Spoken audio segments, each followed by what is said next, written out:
नमस्ते दोस्तों, मैं संध्या आप सबों को यूट्यूब चैनल स्वागत करती हूँ। तो आज मैं 19वीं शताब्दी में खड़ी बोली का साहित्यिक भाषा के रूप में विकास इस पर चर्चा करने वाली हूँ। तो जो साहित्यिक भाषा के रूप में खड़ी बोली का जो विकास है वे 11वीं शताब्दी से होने लगा था। जो भाषा के रूप में जो खड़ी बोली का विकास कब से होने लगा था? 11वीं शताब्दी से होने लगा था।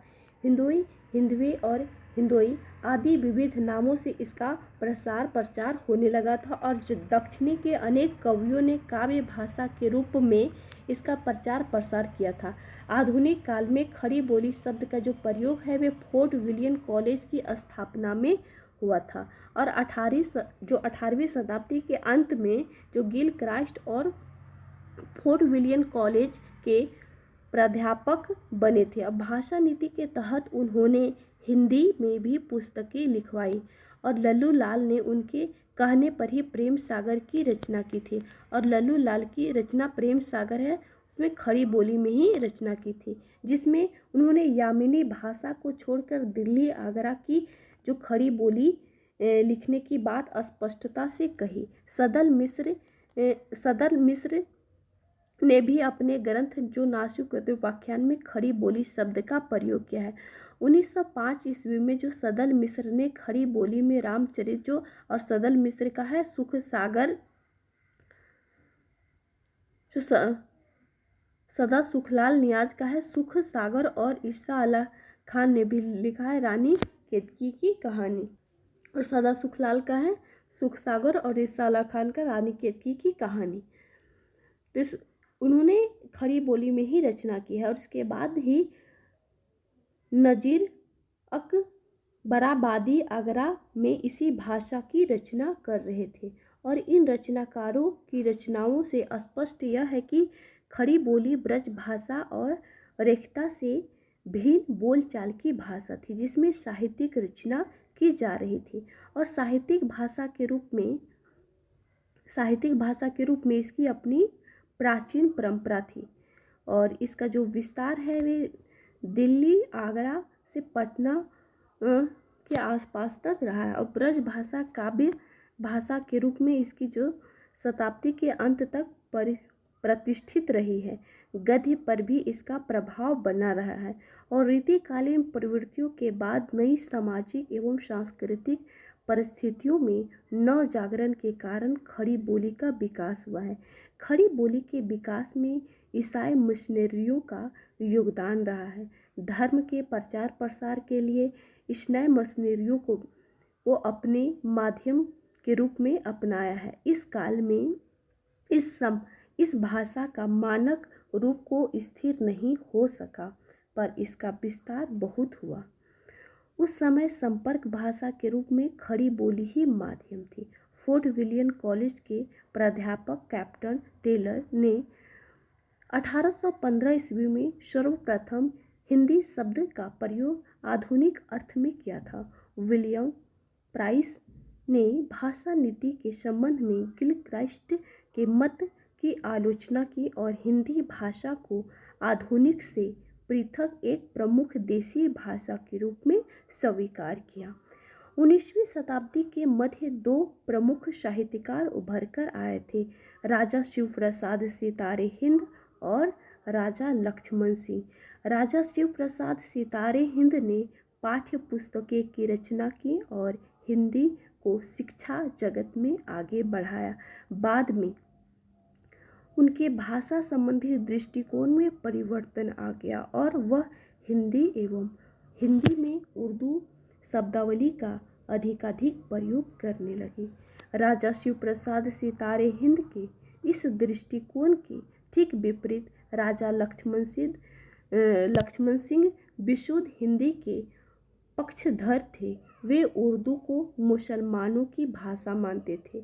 तो उर्दू के मुसलमानों की भाषा कौन मानते थे, इस तरह से भी प्रश्न देखने को मिल सकता है। तो राजा लक्ष्मण सिंह ने उन्होंने शकुंतला नाटक और मेघदूत के अनुवादों में भाषा के इस अर्थ को ही दिखाया है। उनका विचार था कि हिंदी को उर्दू दो न्यारी है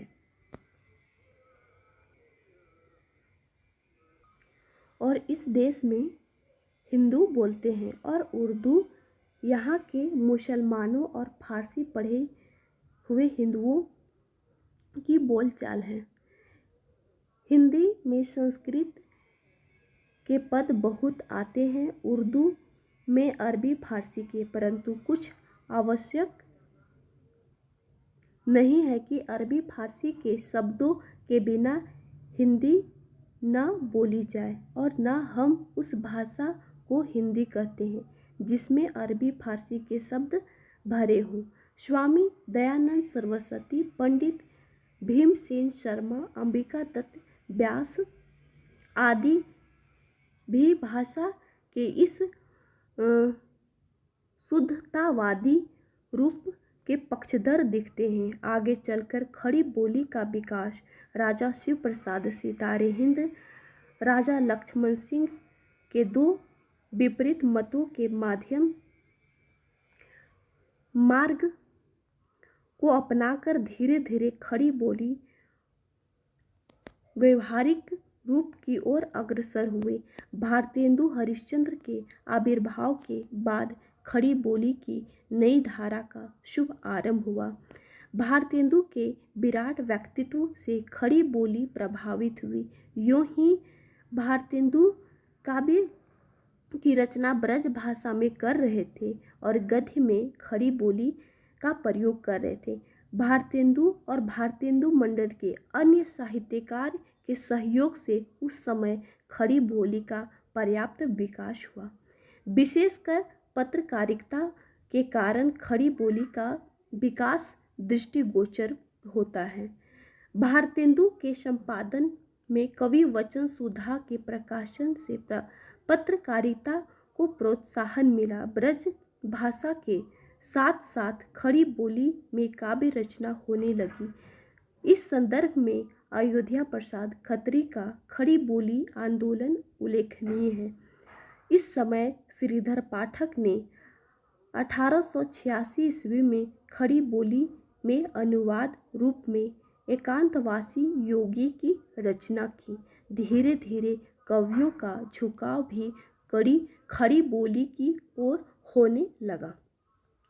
भारतेंदु ने शिव प्रसाद सितारे हिंद की अरबी फारसी बहुल और राजा लक्ष्मण सिंह की संस्कृत निष्ठ हिंदी के बीच में से मध्यम मार्ग निकला, जिसमें से पंडिताउन हो न उर्दू शैली की क्लिष्टता और खुद उन्होंने 1873 में अंकित किया कि हिंदी नई चाल में ढली। भारतेंदु हरिश्चंद्र की हिंदी के संबंध में आचार्य रामचंद्र शुक्ल का हिंदी साहित्य के इतिहास में लिखा है कि जब भारतेंदु अपनी परिष्कृत भाषा सामने लाए तो हिंदी बोलने वाली जनता को गद्य के लिए खड़ी बोली का प्राकृतिक साहित्यिक रूप मिल गया और भाषा के स्वरूप का प्रश्न न रह गया। भाषा का स्वरूप स्थिर हो गया। भारतेंदु के साथ साथ उनके मंडल के साहित्यकारों ने हिंदी के इस स्वरूप को स्थिर करने में उल्लेखनीय योगदान दिया, जैसे मथुरा के श्रीनिवास दास, अलीगढ़ के तोता राम, वृंदावन के राधा चरण गोस्वामी, पूर्वी क्षेत्र के गोपाल राम, बद्री नारायण चौधरी, प्रताप नारायण मिश्र, बालकृष्ण भट्ट आदि। देवकी नंदन खत्री अपने उपन्यासों के माध्यम से हिंदी का प्रचार प्रसार कर रहे थे। उनके उपन्यासों की लोकप्रियता ने कई लोगों को हिंदी सीखने के लिए प्रेरित किया। इस प्रकार इस काल में खड़ी बोली साहित्यिक भाषा के रूप में स्थापित हो गया।